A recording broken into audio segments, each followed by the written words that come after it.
This is Late Night Health. This is the radio show that cares about the most important part of your life, your health. During the next hour, the insane Daryl Wayne and I are going to take a look at a couple of issues that touch each and every one of us. During the second part of our show, we're going to talk to a very, very accomplished gentleman who is now doing biohacking. We'll find out more about biohacking during the second part of our show.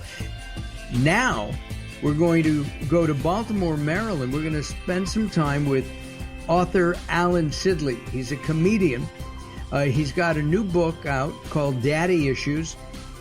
And we're going to talk to Allan about, can laughter make us happier, especially during this pandemic time? Even as we come out of the pandemic, wear your mask, they're telling us, when you go to public places. Allan, welcome to Late Night Health.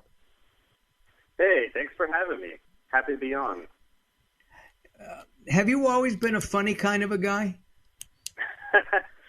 I'd like to think so. I mean, just at an early age, I felt that I could, make various quips in situations or, people are talking, whether it's, family friends or friends. And, I just feel like I had the ability at an early age to make a joke out of most situations. And what about in high school? Were you the class card? No, I was the opposite of a class clown, man. I was very reserved, and I still kind of am, except when I'm doing this stand-up stuff and really bearing my soul to the world. But, no, I was the guy that said the funny thing that the class clown repeated and got the laughs. That was me.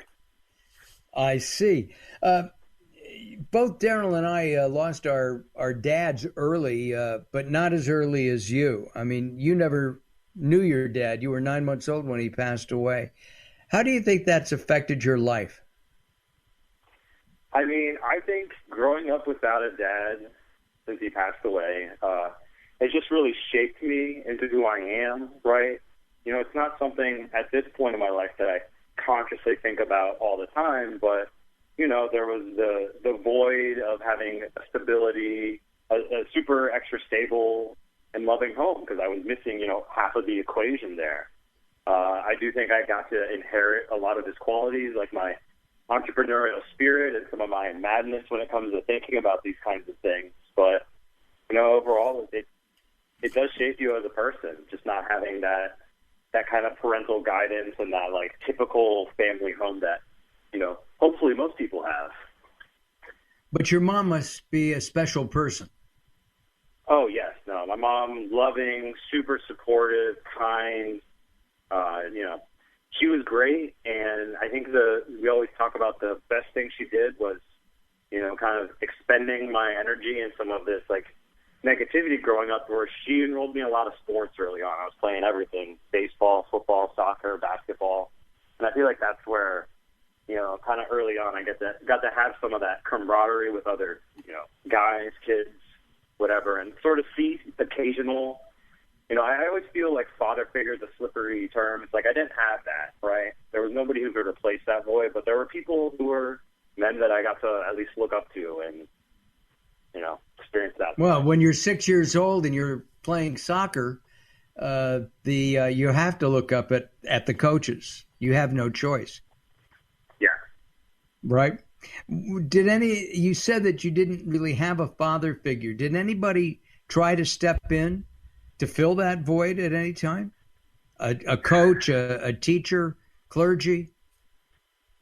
Yeah, I mean, I think there were a couple of coaches that I definitely looked up to, but there was no, beyond the kind of relationship of them, I guess, being proud of me when I did something good, whether it was the baseball field or the football field, or yelling at me when I did something that was bad in both of those situations. But there was no, hey, it was take this nature of our relationship and kind of pursue it outside those lines. But yeah, I mean, there was one instrumental coach in Little League Baseball and then my high school football coach. I really looked up to those guys. And did your mom step in? I mean, did she go to all your games and tell you how good you were? And number one fan. I don't think she might have missed one game of some kind my entire childhood through high school. Wow. I was going to say she's also my number one comedy fan, where back when we were living in the same area, she came out to a lot of shows to show support. She even took a comedy class when I started teaching comedy for a little bit. And to me, that was like such a cool moment where my mom was paying me to teach her to do a 3 to 5 minute set. Hey, I think that's terrific. Did you go to college? Yes. And what did you major in? Business information technology. So it's like kind of it's sort of like a business engineering degree that's less hard. Okay. Well, the reason I ask that is because a lot of people who go into stand-up either bypass college or they major in something like what you've got. I mean, you have a plan B. You can go back and go into information technology of some kind if you had to. Yeah. No, 100%. I mean, when I was in school, I never really even considered stand-up as any kind of possibility. It was really, let's go to school. The economy's not great. Let's get a degree. Let's get a job. And then it wasn't until a couple of years out of school, I was like, wow, I'm miserable. Let's try that comedy thing. And you tried it and became an overnight hit? Not at all. But in some cases, I think I tried it and I found it was something that I really thought I could be good at. And I enjoyed it enough to kind of just keep sticking with it. And it's like everything else in life, it's a puzzle. And I just the more I did it, the more I could see the clear path and the pieces coming together. And it's fun. And it's a challenge. I mean, it's great. I love it. Our guest is the author of Daddy Issues, a fatherless comedian's original jokes, which was released this month in April 2021. His name is Allan Sidley, and we're talking about how growing up without a dad, while difficult, he still managed to make something of himself. Allan, did you miss having a dad?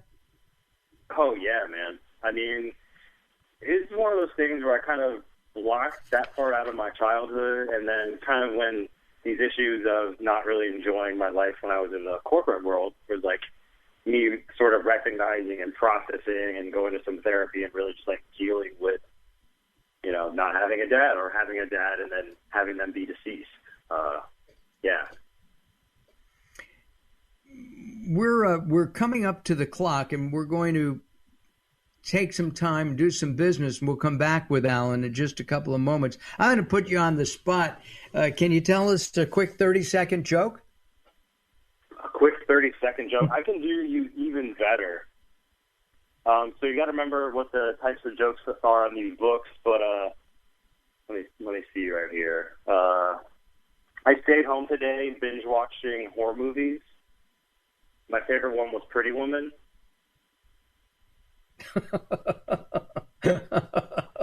Oh, good. Yep. 189 pages of that, my friend. Got it. Hey, listen, Allan and I are going to be back along with the insane Daryl Wayne. I'm Mark Alyn. Hey, join us at Facebook.com/Late Night Health Radio. You can also go to YouTube.com and search for Late Night Health. There's a pretty picture of Daryl and me and a lot of our some videos as well as audios up on YouTube. I'm Mark Alyn. Oh, I forgot. And you can also go to LateNightHealth.com. That's LateNightHealth.com. We'll return as Late Night Health moves forward. And when we come back, more jokes from Allan Sidley. You're listening to Late Night Health with Mark Alyn. The show continues in a moment.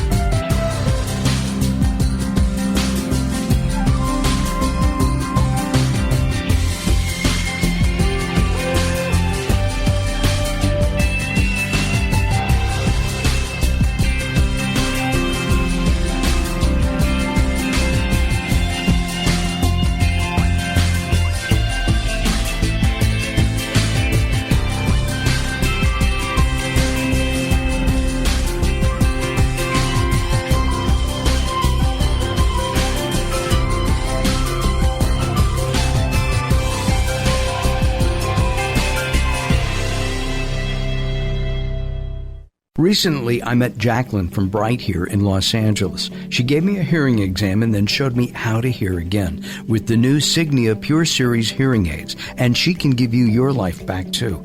I hear birds chirping, birds cooing, and even my wife.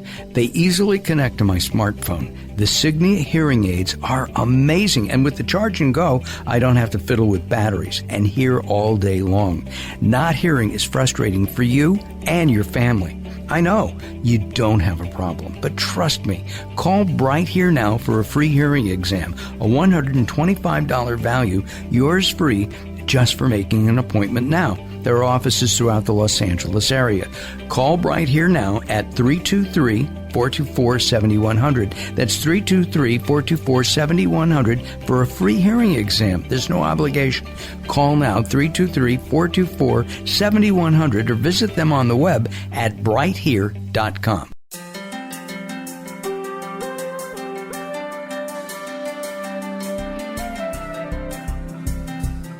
Late Night Health is proud of our partnership with the EBC, the Evolutionary Business Council. Check them out at ebcouncil.com. You're listening to Late Night Health with Mark Alyn. The show continues in a moment.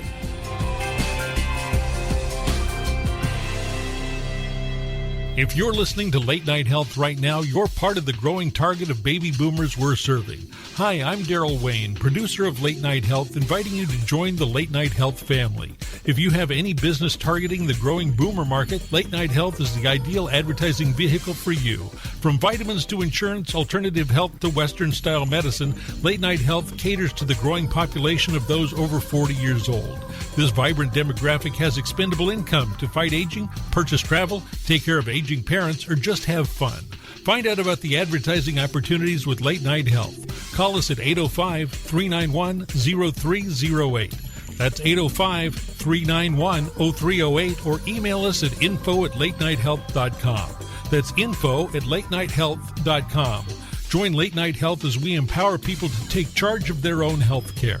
Call now at 805-391-0308. That's 805-391-0308.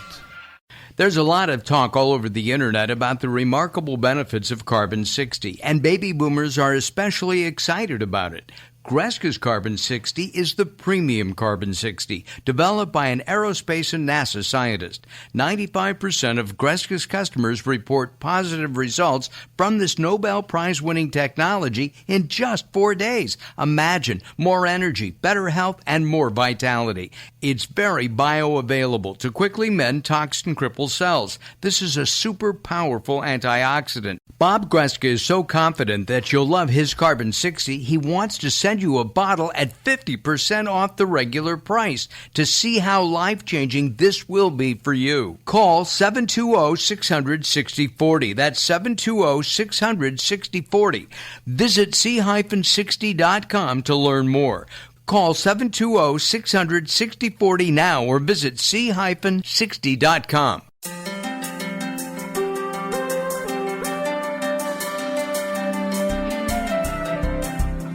Late Night Health continues. I'm Mark Alyn. Along with the insane Daryl Wayne, we're talking with Allan Sidley. We're talking about how laughter can come back into our lives.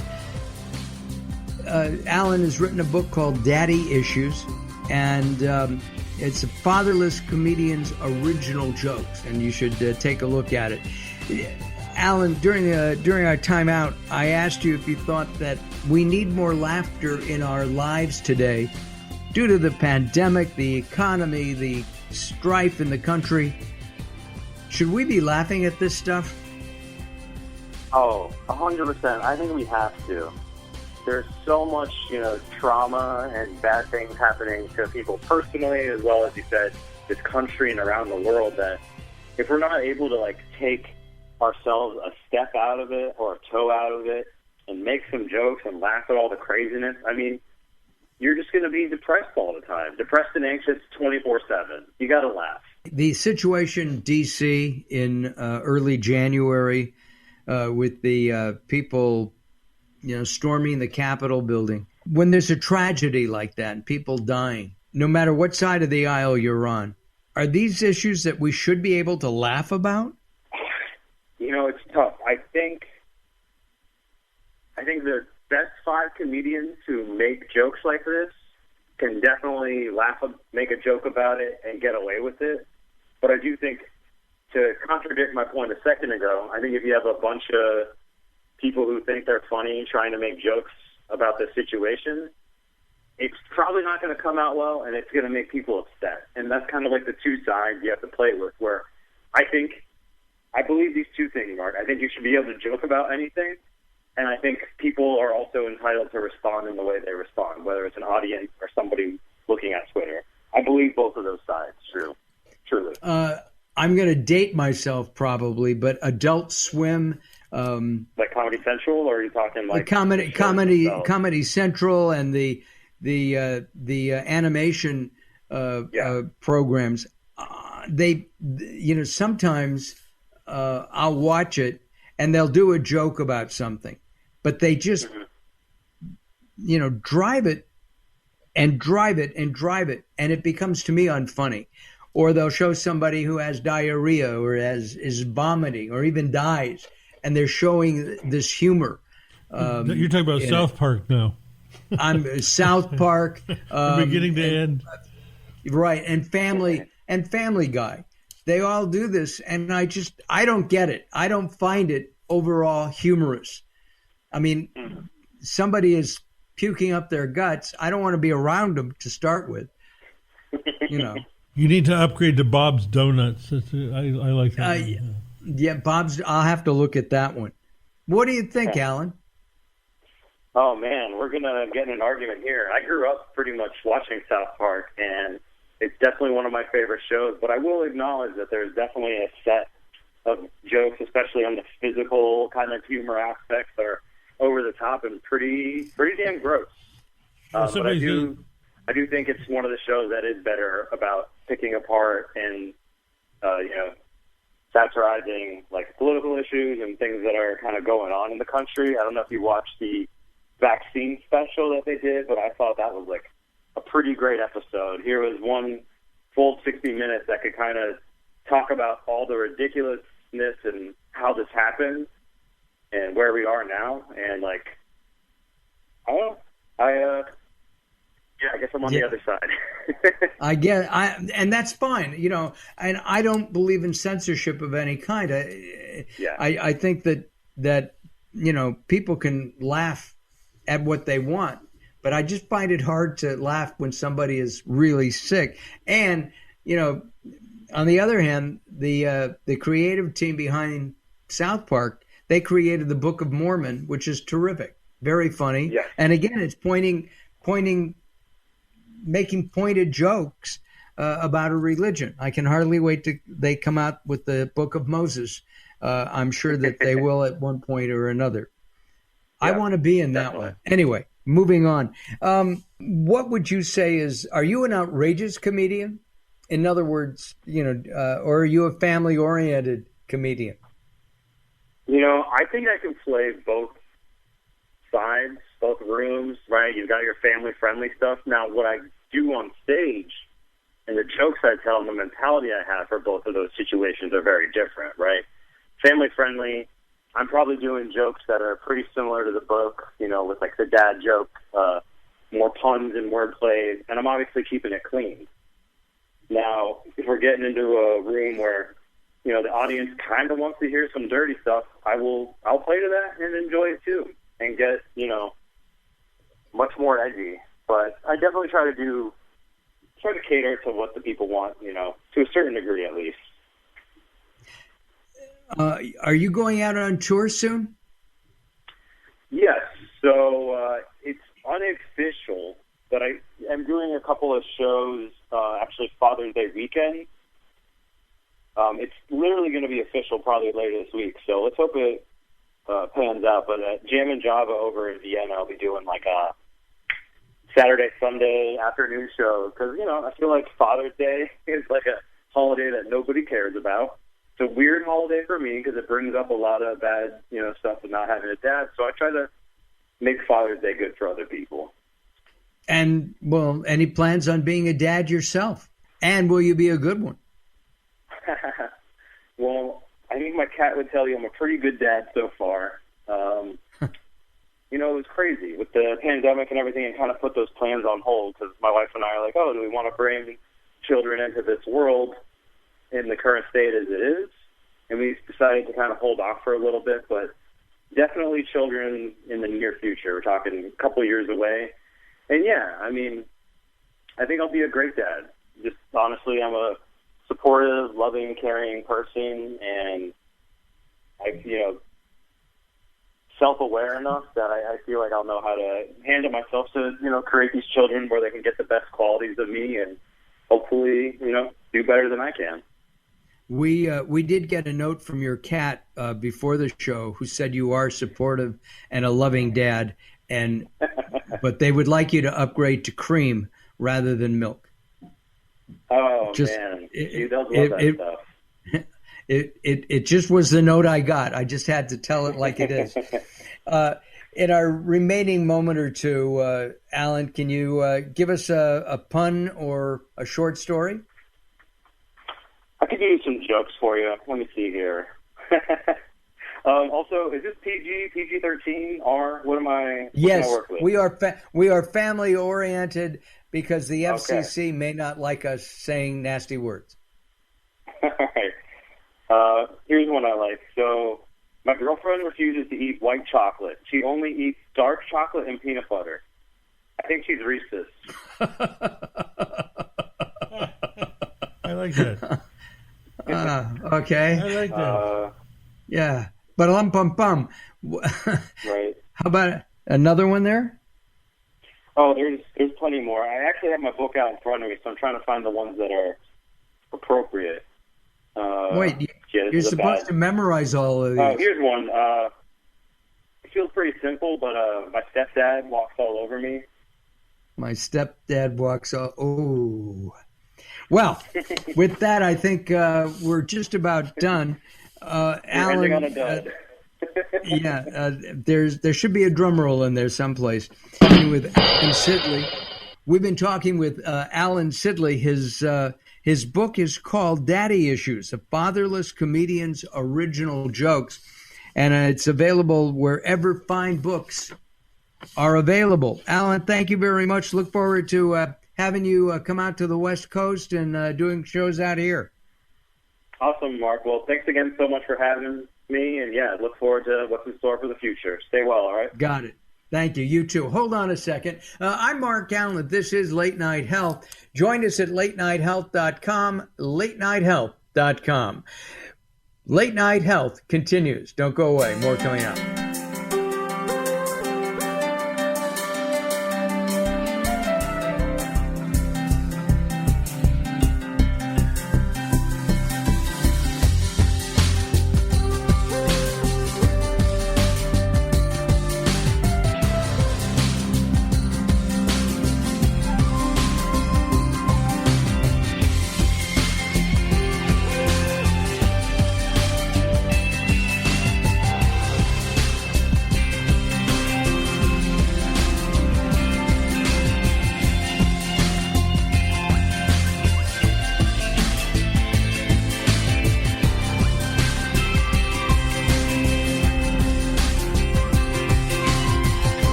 Sometimes it's not what you say, it's how you say it. Words are a critical aspect of success. How you get your point across is a crucial part of what makes anything sell. So do it right and hire a writer. Whether it's articles, blog posts, technical writings, website content, product descriptions, or ghostwriting anything from a novel to a nonfiction book about your navel, contact Servet Hassan. If you want it to sell, write it right.